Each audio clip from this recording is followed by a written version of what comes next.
It's really a super competitive market that we're currently in real estate. And so a question that is often asked of me and other agents is, how can I all but guarantee that my offer will be accepted? And so that's what we're going to discuss today. Today, we're going to go over the top five um, strategies, I call them, to get your offer accepted and get you on the path to being a homeowner. So the first tip that we're going to discuss is to make a clean offer. And what I mean by that is to make an offer free of any seller's concessions.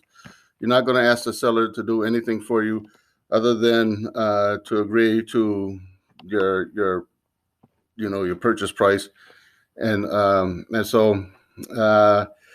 So do not ask for seller concessions. The most common request in real estate for seller's concession, in my experience, has been assistance with closing costs. Um, I have represented people that are buying that needs assistance with the closing costs, and I have represented sellers who had that request made of them. So it's always something that's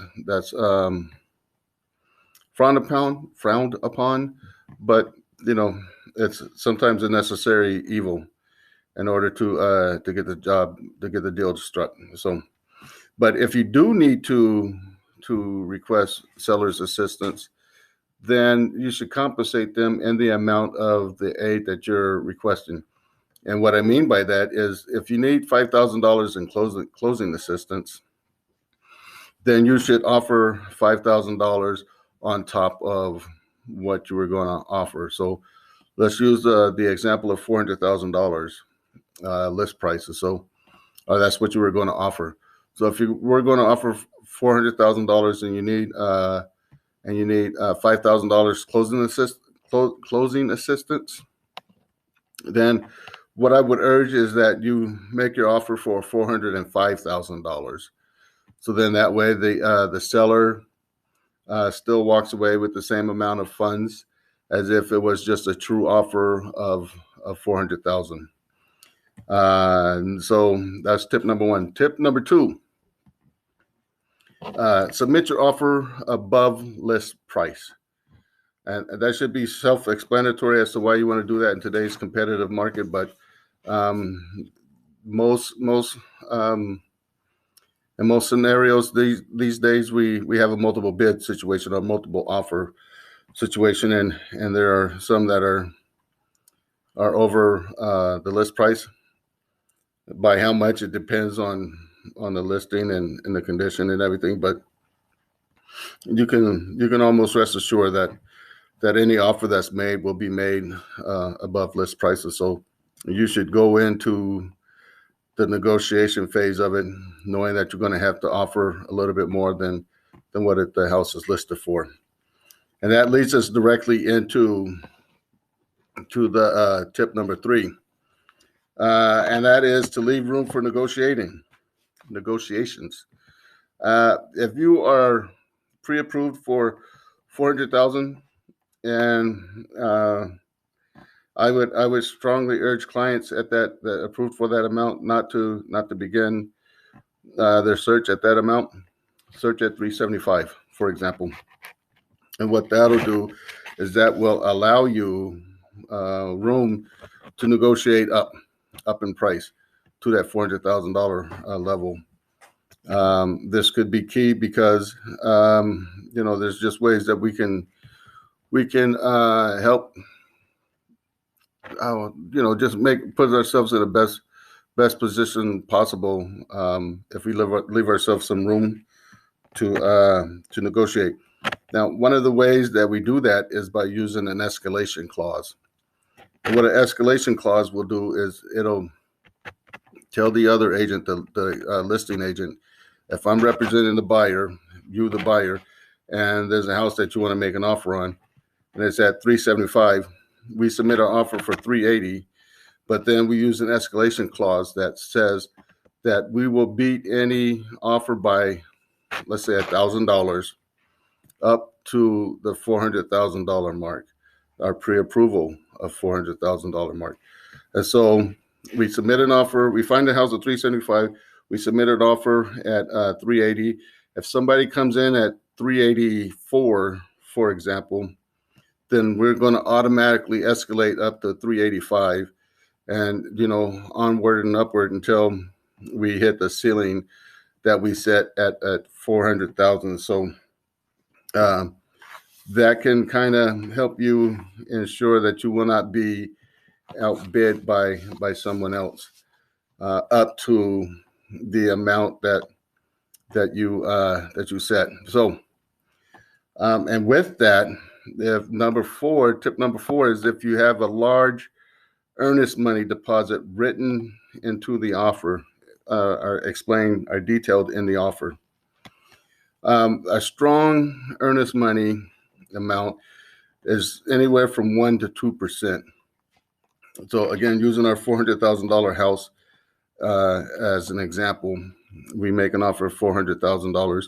So then $4,000 to $8,000 would be a strong earnest money deposit. And what that does is that it ensures the seller that you are committed to this transaction, because if you don't see it through for whatever reason that's not outlined in the contract with the contingencies, then you forfeit the money. So, but if in today's market, what could put you over the top is a earnest money deposit of 3% to 4%. So you get an offer, $400,000 plus anywhere from $12,000 to $16,000 earnest money deposit. That's a strong offer that most buyer or sellers rather would have a strong or difficult time walking away from, because if you don't see that through, then you forfeit the $12,000 to $16,000. And so it just strengthens your offer. And the last one, something that also strengthens your offer, is to waive the contingencies as appropriate. Now, if you're paying for a transaction with cash, and like say you're getting an inheritance of $400,000, and you want to just put it all down on a house, there's really no need to have a financing contingency saying this deal is going to go through if you have financing. And the same thing with the appraisal. There's no need to have an appraisal. If the list price is $400,000 and you offer $400,000, then there's no need to have an appraisal done. So it saves you money, and it also verifies to the seller that there's one less obstacle that could get in the way, such as a low appraisal. And so using the inheritance as an example of you coming into a large sum of money, let's say you come into a large sum of money, it's not quite $400,000, but it's $200,000. My microphone. And you use $200,000 to put down a down payment. There's really no need to have an appraisal done at that point, because in today's market, the average price of a home is north of $450,000. And so if you buy a house in a nice neighborhood, your traditional 3-bedroom, 2-bath, good size yard and all that, and you have all that in place, and you only need financing for $200,000, there's no need to have an appraisal done. So again, that's one less obstacle that could trip the transaction up. And so it would be a good idea to waive that under the appraisal contingency under that situation. And then another contingency to waive, if it's appropriate and if you can, is the inspection contingency. So if you waive the right to conduct an inspection, then that means that you're taking the house as is, and you're not going to ask the seller for any repairs. And that is an attractive offer for most sellers, because most sellers They just want to sell it. They don't want to put too much into it because they're getting ready to leave. So they don't want to put a lot of time and money into something that they're just getting ready to walk away from. So if you are someone close in your family, and by close in your family, I mean like a parent or a guardian, or someone really extremely close, someone that you can count on to be there with their skills and their know-how and whatever else is needed to get the job done. If you have someone like that in your life, then you could waive the inspection contingency, because I mean, let's face it, when was the last time of someone going down to inspect their sewer line? Most people don't do that.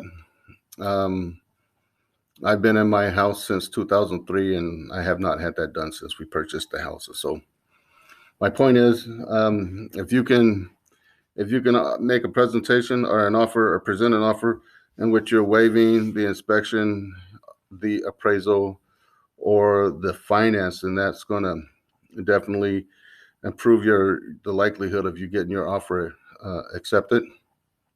And a bonus, well, I have two bonuses for you. A quick close, meaning a short turnover before the deal is done, especially if you're paying cash. If you're paying cash, then there's really no need to drag out the transaction. You can most likely get it done within a week, 2 weeks, 10 days, 10 business days. And so, but just have your realtor talk with the title company and see what they can do with an all cash offer. So a quick close. And then another thing would be to offer a free rent back up to 30 days. Because in today's market, a lot of sellers are having a difficult time finding a place to live once the transaction is completed. And so if you can offer them the opportunity to remain in the home for up to 30 days after closing, then you'll take care of their need to find a location. You offer a quick close. You waive some contingencies. Let me go off my notes. You put down a large earnest money deposit. You gave them a solid offer at or above full price, and your offer is pretty clean. And so if you can check all those boxes, ladies and gentlemen, I hate to tell you that your offer will be accepted, because there's not a seller out there, unless they get an offer that just totally blows their socks off. Your offer would be accepted because you've addressed all the concerns that many sellers face in today's market. So if you have any questions or want any further details on that, please don't hesitate to call me. My name is Michael Harding with Keller Williams in Southwest Washington, and I'll put my contact information down below. So thank you so much, and have a good day.